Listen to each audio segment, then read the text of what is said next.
Assalamualaikum warahmatullahi wabarakatuh.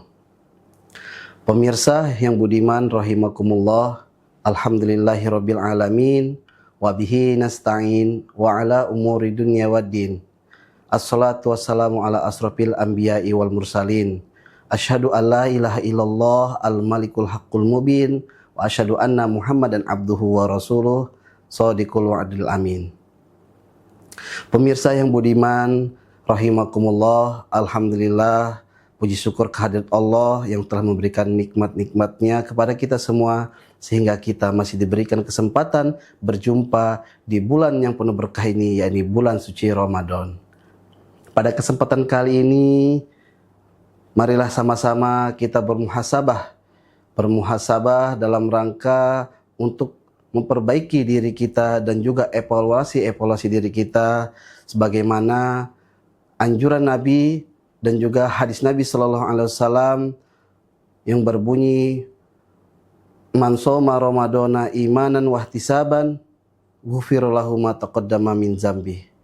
Barang siapa yang masuki bulan puasa dan Ramadan dengan iman, dengan ketakwaan, yaitu kita bermuhasabah diri, memperbaiki diri, maka akan Allah ampuni dosa-dosanya dari api neraka. Hadirin yang budiman rahimakumullah, untuk itu marilah kita simak beberapa hadis berikut dan juga ayat-ayat Al-Quran. Yang pertama adalah bahwasanya Nabi bersabda, innallaha yanzuru ila ajsamikum wala ila suwarikum walakin yanzuru ila qulubikum wa a'malikum. Hadirin yang budiman rahimakumullah, sebagai bahan muhasabah kita yang pertama dari hadis ini diterangkan yang mana artinya bahwasanya sesungguhnya Allah tidaklah melihat rupa dan juga harta kalian ataupun kita, melainkan Allah hanya melihat kepada hati dan juga amal perbuatan kita.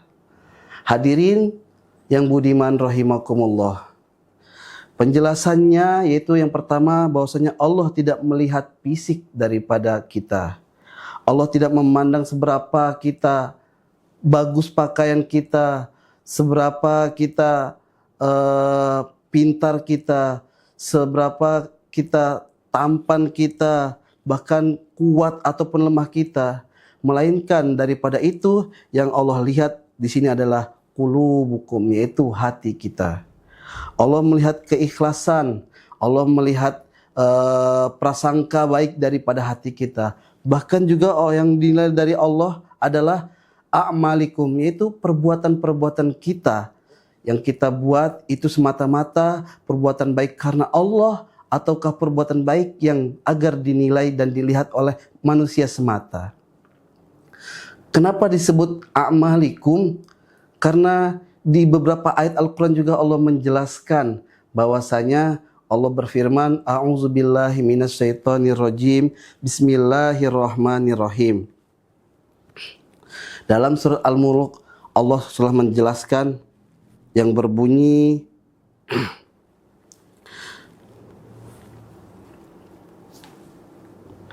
allazi khalaqal mauta wal hayata liyabluwakum, yang artinya sungguhnya Allah yang menciptakan kehidupan dan kematian kepada kita semua untuk menguji kita, yaitu ayyukum ahsanu amala, untuk kita dilihat ahsanu amala, seberapa baik amalnya.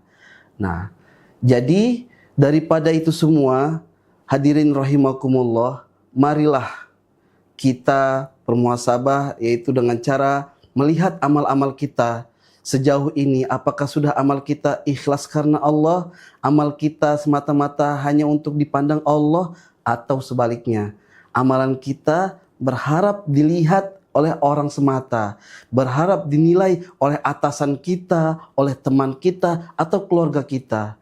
Na'udzubillah summa na'udzubillah min zalik. Jauhlah bahwasanya amal kita semata tidak ada perantaranya ataupun tujuannya melainkan kepada Allah Subhanahu wa taala. Karena dari itu juga bahwasanya Allah telah berfirman, wa ma umiru illa liya'budullaha mukhlishina lahuddin. Allah berkata Sesungguhnya kita diperintahkan semuanya, termasuk amal ibadah, perbuatan baik, hati kita itu semata-mata mukhlishina lahuddin, hanya untuk keikhlasan kepada Allah, tidak ada kepada yang lainnya. Karena apa? Pemirsa yang budiman rahimakumullah, jika amal kita bukan diniatkan semata karena Allah, maka apa yang kita harapkan dan apa yang kita inginkan, bila kita berharap kepada manusia, maka ganjarannya pun akan dibayar lunas di dunia semata, dan di akhirat kita tidak akan mendapatkan apa-apa. Hadirin yang budiman rahimakumullah. Kemudian juga selain daripada itu, muhasabah kita yang kedua yakni adalah bahwasanya kita juga termasuk dikatakan oleh Allah dalam Al-Qur'an orang yang selalu berkeluh kesah. Sebagaimana dijelaskan dalam Al-Qur'an, yakni surat Al-Ma'arij yang berbunyi, A'udzubillahi minasyaitonirrajim, Bismillahirrahmanirrahim, Innal insana khuliqa halu'a, wa idza massahu syarru jazu'a, wa idza massahu khairu manu'a. Bahwasanya dikatakan oleh Allah, sungguhnya manusia itu adalah tempatnya keluh dan kesah. Mengapa tempat keluh kesah? Coba bayangkan, kita kadang sudah diberi nikmat oleh Allah, punya sepeda, melihat teman kita yang memiliki motor, kita berkeluh kesah. Ya Allah, alangkah nikmatnya kalau saya punya motor. Kita melihat teman kita, sudah kita punya motor, teman kita punya mobil, kita berkeluh kesah. Ya Allah, betapa nikmatnya punya mobil.